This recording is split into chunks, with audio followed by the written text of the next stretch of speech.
Good day everyone. Today I'm going to demonstrate how to install Windows 10.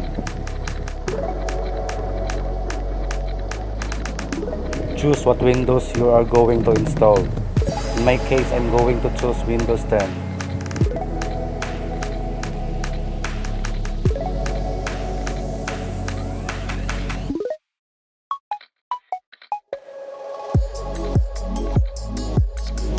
This time, change the time currency format to Filipino. Then click install.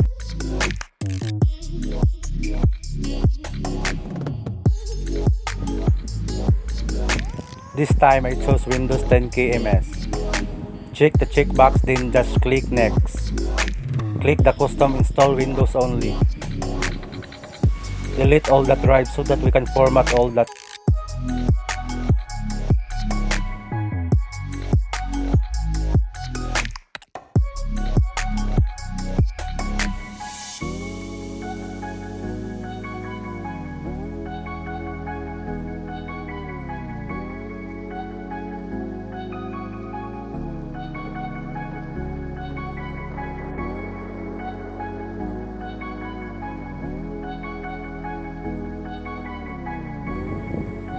After deleting all the drive, just click new.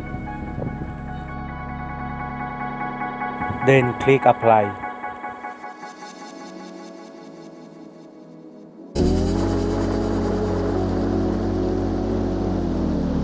Just click next.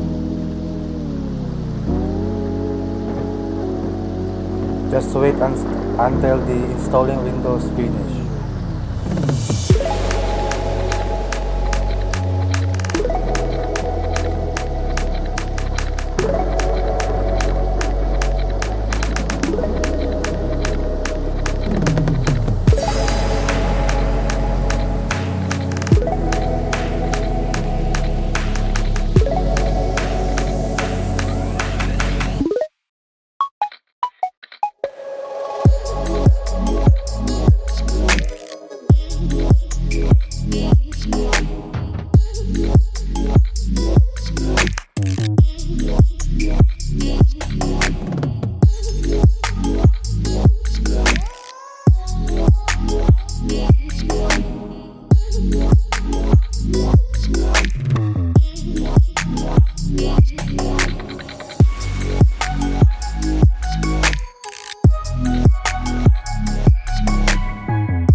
And that's it, we're done installing Windows 10.